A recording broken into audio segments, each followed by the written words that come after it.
Hey there, thank you so much for tuning in. Today I am so excited to speak with you all about the difference between the 51.8 and the 51.2 if you're trying to decide which lens to go with for your photography business.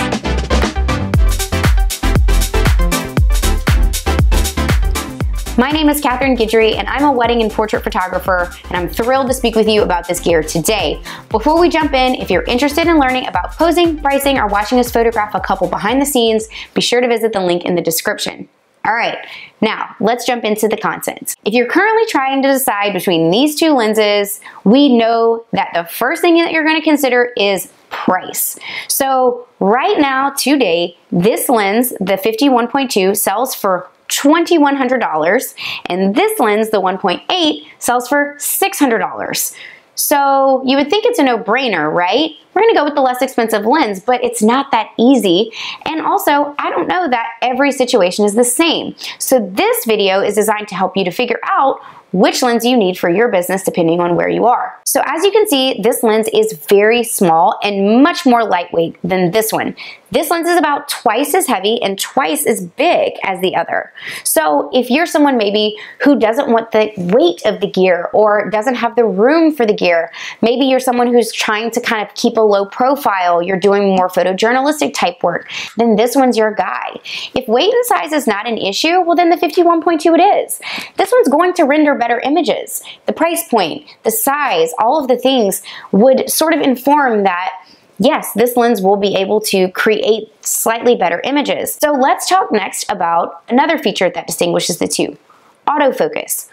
This lens is gonna be a little bit slower in autofocus. Not to say it's slow, it's a good lens. I've used it, I've shot some of my most beautiful weddings with this lens, but it is a bit slower than this lens. Whenever I am using this one, the 1.2, I can photograph in any situation and not worry about focus. Whether it's the brightest time of the day or the darkest time of night, this lens is going to do the job.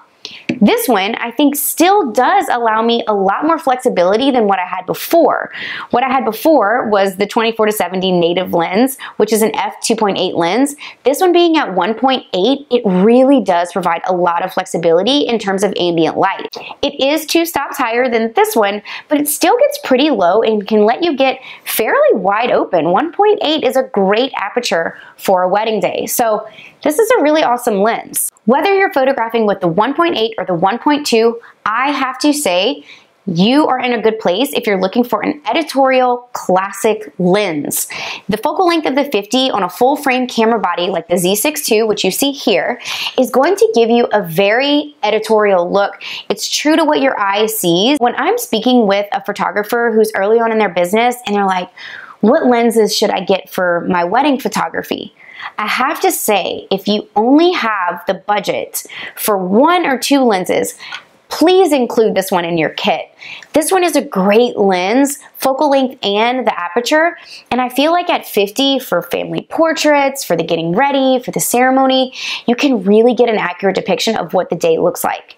I love photographing with a 50, and so no matter whether you do this lens or this one, you're gonna have that focal length in either lens. Another great aspect of this lens is that it's very sharp. I think equally as sharp as the 1.2. This lens is gonna have a bit more fall off, a bit more of a creamier bokeh, but this lens is also really beautiful. Since we're doing a side-by-side comparison, I wanna take a moment to just show you the difference between the same setting, the same image, taken with both lenses. So right here you can see that the 1.2 does have a bit of a more beautiful backdrop. The bokeh's creamier, it just feels more magical.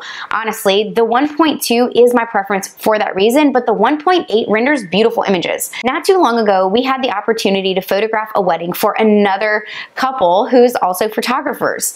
At that wedding, I almost exclusively shot with the 1.8. It was before the 1.2 was released, and I loved this entire wedding on camera.